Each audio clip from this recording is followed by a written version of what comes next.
Productions.com. And I'll clue you in. Prema is spelled Prema.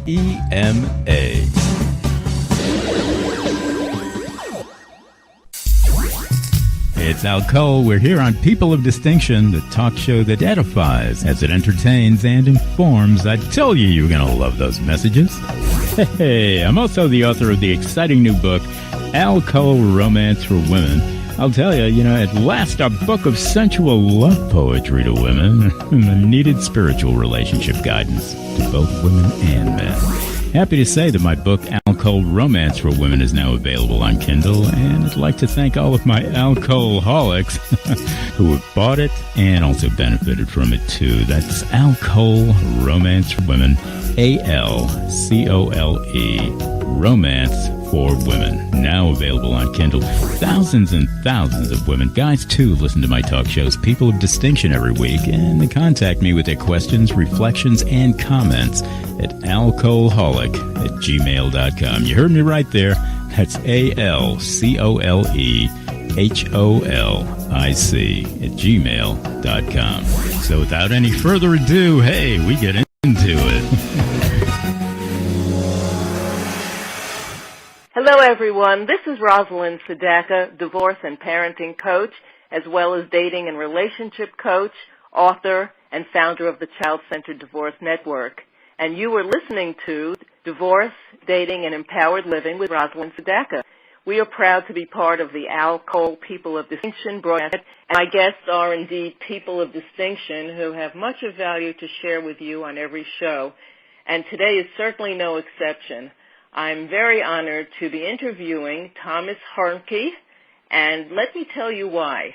Thomas Harmke is a chief technology officer and information technology expert who has been in the industry for more than 2 decades.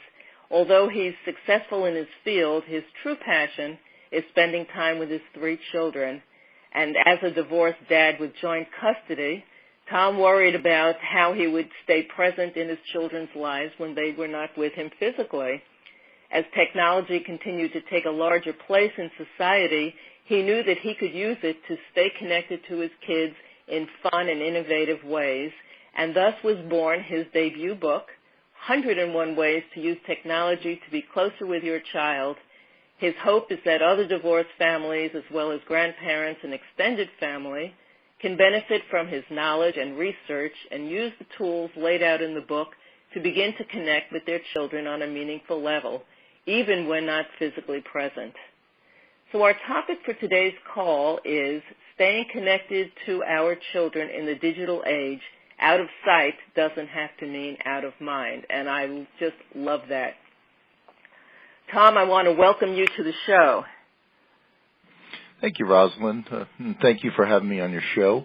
I look forward to sharing. And please tell me, did I pronounce your last name correctly? I forgot to ask you. Yes, you did. Not everyone does. Wonderful. Very impressive. Wonderful. So today we're going to be discussing how to use technology to engage, interact, and connect with our children in innovative and fun ways, including bridging the gap created by divorce, reinforcing the bond between the caregiver and the child, staying connected and involved, and creating memories and having fun. So, Tom, what inspired you to write your new book? And what advice do you have for people who are new to this world of not having total access to their children the same way they did before divorce? Well, as they say, necessity is the mother of invention, and divorce is hard. No matter what your reasons and how hard you try, the children are always impacted. I'm not naive, and I knew all of our lives were going to be different, but I wanted to make our new reality something we could all live with and grow from. Relating to our children, divorce or not, can be difficult. If you look at the younger generation, you see the focus is on technology. Most kids today are so tech-savvy and have much of their world revolves around technology and social media. Learning is even becoming more reliant on technology. I thought that I could connect with my kids on their level, and that would be a great platform on which to solidify our bond and work together on projects that could reach beyond the distance. Writing the book became as a secondary aspect to implement the ideas because the kids were so positive with their feedback, and their friends' parents were even asking me to share some of the ways, so I started putting it on paper. In reality, it was a labor of love that me, my wife, and kids all took on over several years. My oldest son is currently enrolled in college as a computer science major, and in part due to the work we did together on this book. My 9-year-old refers to himself as a techie. To me, that is everything, and I couldn't be more proud.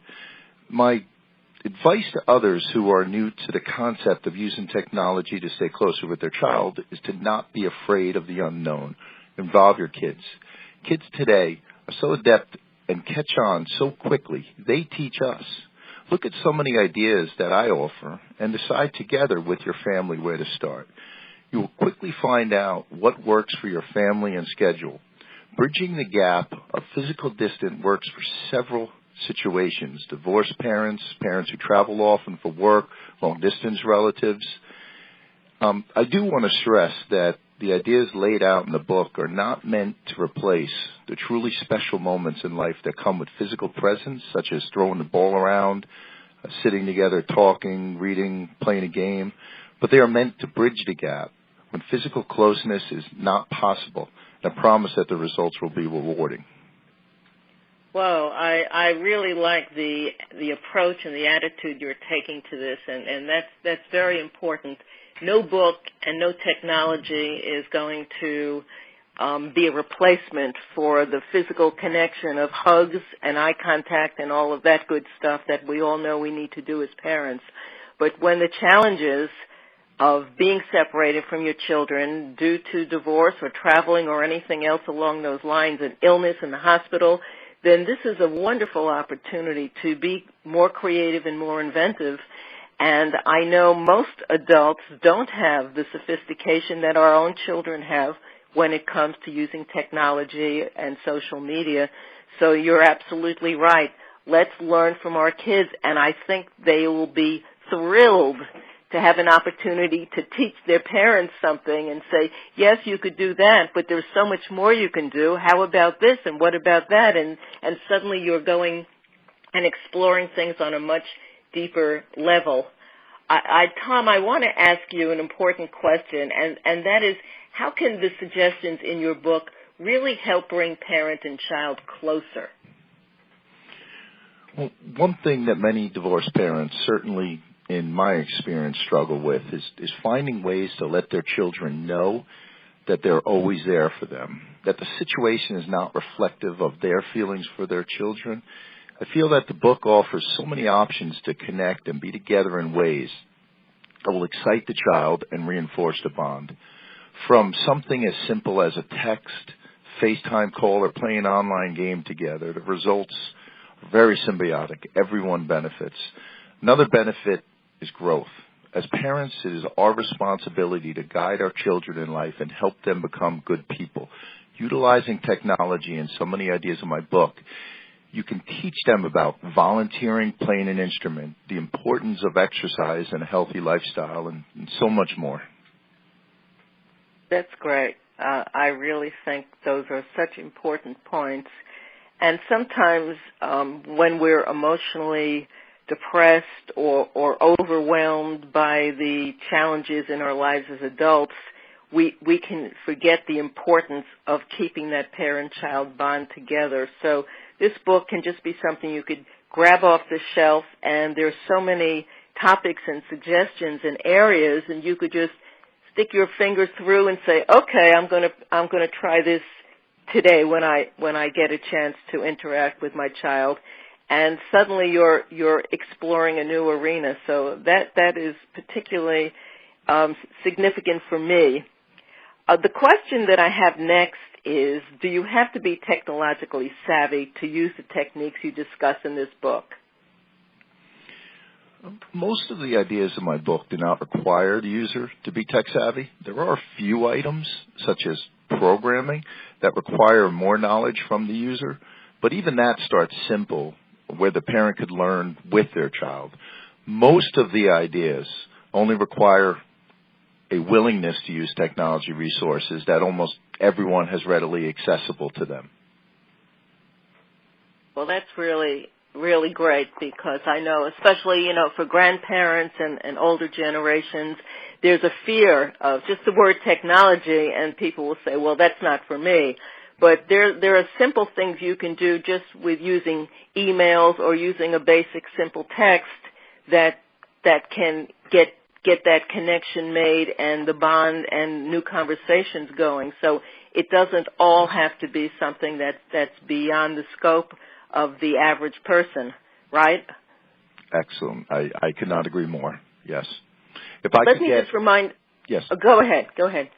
If I could get my mother-in-law using technology and calling with FaceTime and sending texts and sharing pictures, anybody can. Yes, that's really it. If you have the motivation, then it's amazing what you could learn at any age and start implementing, especially when you get results. And as a new grandma myself, the FaceTime has just blown me away on how rewarding it is to be able to look at my 17-month-old granddaughter running through the house and doing things, and nothing replaces it except being there live. So it's the next best thing, and I just love FaceTime.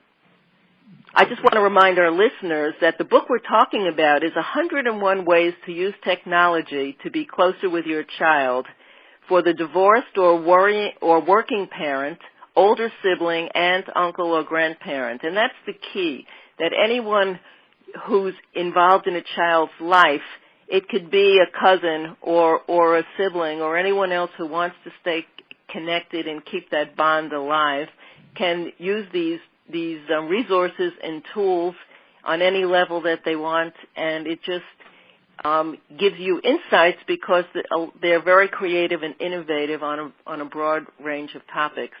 But before we get into the depth of what's inside, I wanted to ask you to address issues about Internet safety. How can you help users navigate that gray area while safeguarding our children, especially when they're not physically with us?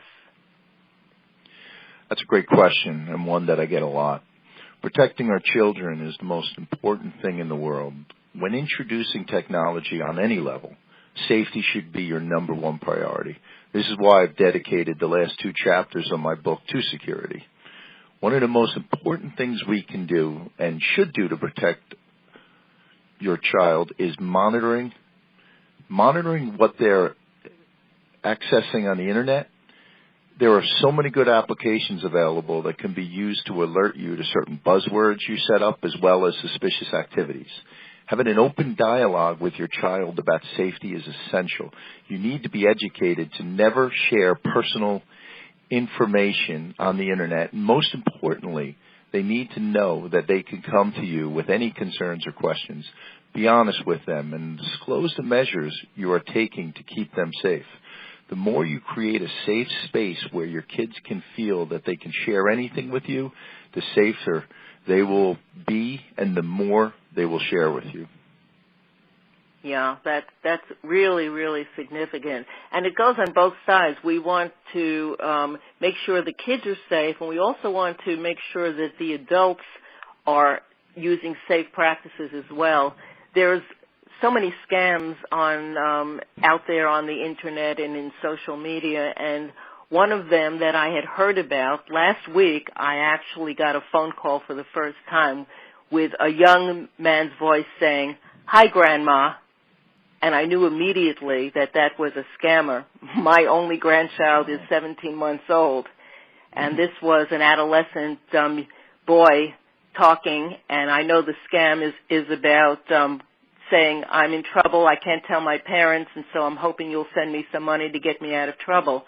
And unfortunately, there are elderly people who are eager to hear from their grandchild and think this may be some way they could help them, and they get scammed out of a lot of money. So we're definitely dealing with a place where Internet safety has to be first and foremost. Do you have any other suggestions in that regard?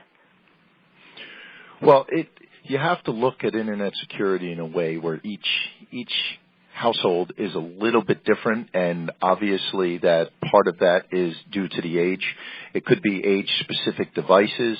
It could be things that might scare people, but it's not overly difficult, and that is getting routers with filtering, getting monitoring tools. When it comes time to them have cell phones, utilize providers, provider applications, provider resources that they have, such as Verizon Fios. Verizon Wireless has a lot of built-in ones.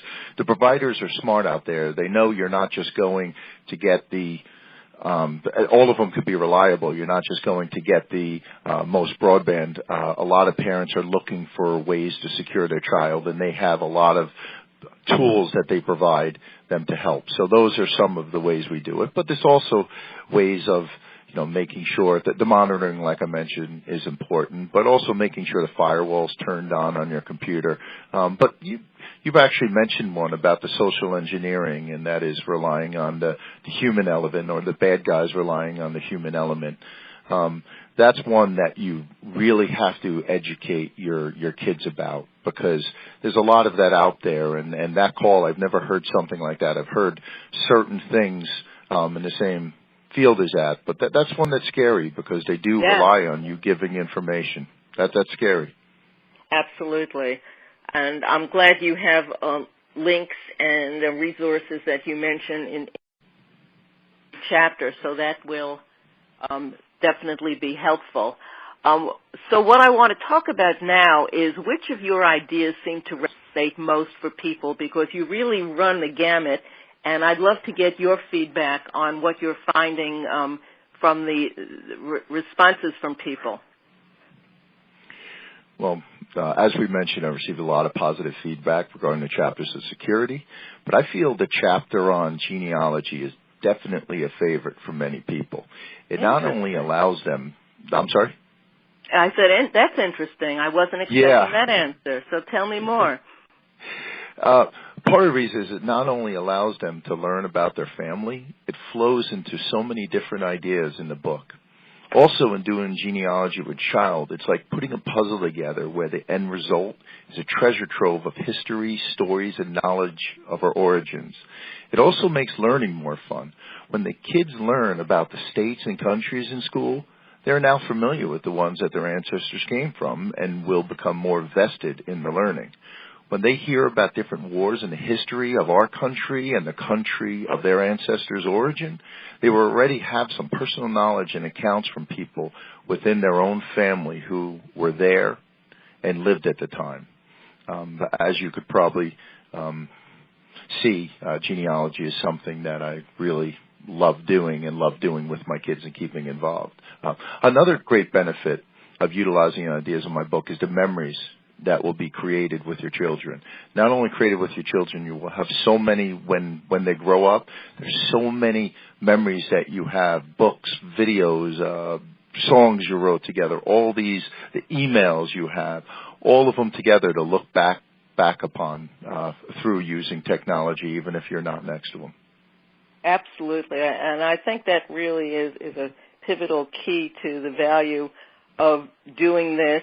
And I love the thought of these ongoing projects. So instead of just doing something one time, you can create something that becomes a project between you and your grandchild or your relative or your son or daughter, and then it becomes something that's ongoing. What did we accomplish this week? What new steps or new information did we add? What section did you write or a new chapter? And in that way, it becomes our ongoing project. I think that's really, really valuable because it engages the children in something that becomes an ongoing connection that they look forward to. They have homework or things that they want to add and contribute. You have something to discuss immediately, and it ends the challenge that a lot of adults have with their children is what exactly are we going to talk about beyond the how are you today and what happened in school. A lot of times those conversations get very stultified and drop off. But if you're working on something that's mutually engaging, such as a genealogy project or creating a song together or writing a book together or anything like that, then that's a continuing reason to connect and contribute. And I can just imagine that becomes very fulfilling and rewarding on both sides. Do you agree? It does. I think that's a great point. There are numerous ongoing projects in here, and that is a big part of it, and that is keeping the communication together. And that's what this is about, letting them know they're there instead of, how are you? I'm fine. How's school? Which, of course, you want to do. You always want to check that. But the communication is kept because of the ongoing projects.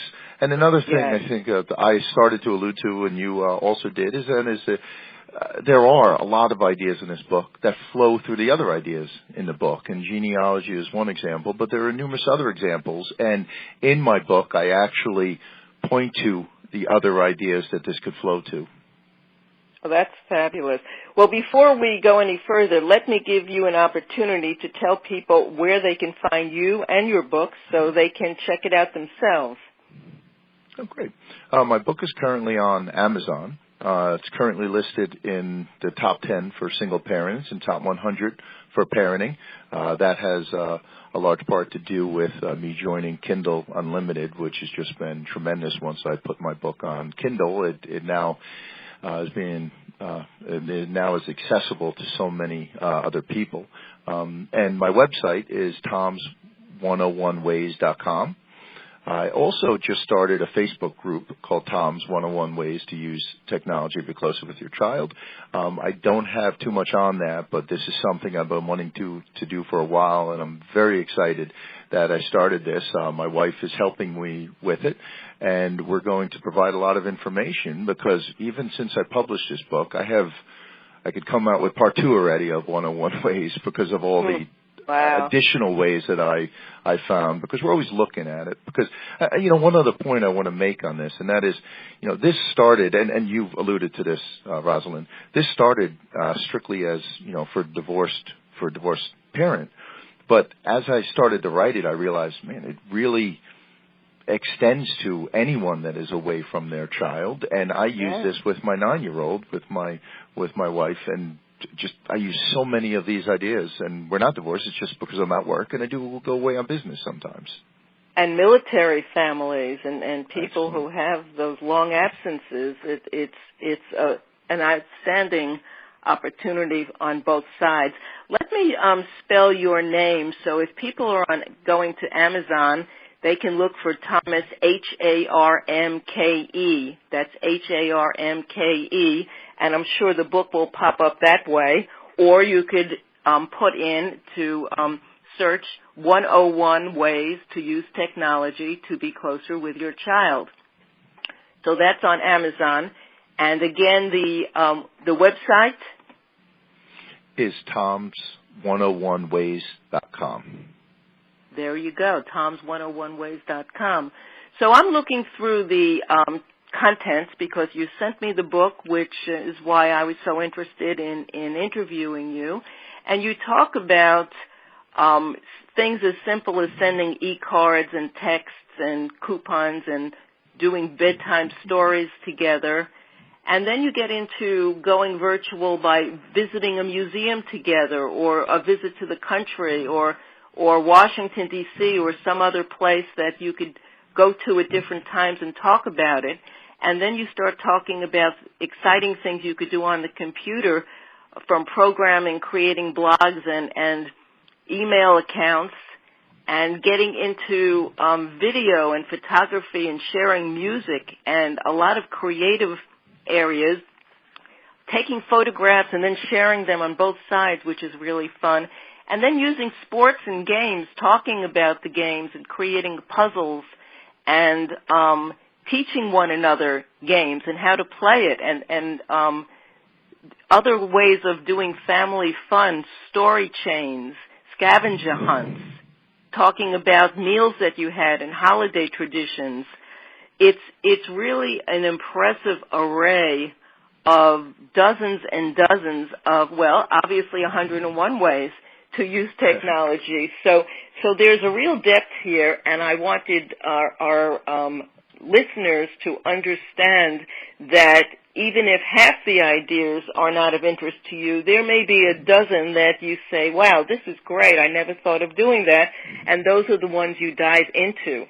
So you don't have to be overwhelmed with the choices. All you need is to find a few that work and resonate for you and the age of the child you're connecting with, and there you go, taking off in new realms that'll make your relationship a deeper, more fulfilling bond than just the hi, how are things going, because I know it's very hard for adults and children to connect and talk if the conversation goes no deeper than that. So thank you, Tom Harmke, because I think this is an outstanding option for all of us who are dealing with keeping that connection strong. I wanted you to just give us a brief takeaway on the most important points you want our listeners to understand and remember. Thank you for that. You hit some great points in the book, and I just want to talk about all of them, but I can't do that right now. But I guess one point I do want to say is stay involved. Don't let circumstances change the fact that you're still a full-time parent. Coach their teams. Make sure your children's teachers know you and know to share information with you regarding their education. This will in turn flow to other ideas in my book also. The more you know, the more you can help your child succeed. Encourage other members of your family to connect with your children using some of the ideas in the book as well. Like I said earlier, don't replace human contact with technology, but use it as a tool to complement your relationship with your child and to connect in special ways when you can't be there physically. So I guess that would be a point that I would try and make. But a point that you made, and that is just looking at the book, it's not necessarily one of those books you have to go and read from page 1 to the end. It's something where you go in the index and you see all these different ways. You pick one that means something to you. And I think that was a great point that you made, Rosalind. Yeah, well, the book makes it very user-friendly and very easy for anyone to dive in at any level of technology. And then if you want to do more and you share with that child and you say, hey, what's this all about? They may start telling you and coaching you about how to do it because they get excited about the project, the plan, the concept, the idea, and it's something that can really enliven both of your lives. So thank you. I'm very impressed with you and your book, and I want to thank you, Tom, for being a guest today. And thank you, Rosalind, for allowing me to talk about the subject, which is so close to my heart, with you and your listeners. You've been listening to our guest, Thomas Harmke, at toms101ways.com, who's the author of 101 Ways to Use Technology to Be Closer with Your Child. This is Rosalind Sedacca, divorce and parenting coach, as well as dating and relationship coach, founder of the Child-Centered Divorce Network, and host of this radio show. And you can find my special programs for single women and men at womendatingrescue.com, mensdatingformula.com, and womendatingafter40.com. And, of course, the Child-Centered Network can be found at childcentereddivorce.com. This show, Divorce, Dating, and Empowered Living with Rosalind Sedacca, is made possible in part by Al Cole from CBS Radio. Through the success of Al's nationally syndicated talk show, his Al Cole People of Distinction Broadcasting Network airs with other CBS radio shows on the giant iTunes radio network. Thanks so much for joining us today. Please tune in again next time to Divorce, Dating, and Empowered Living with Rosalind Sedacca.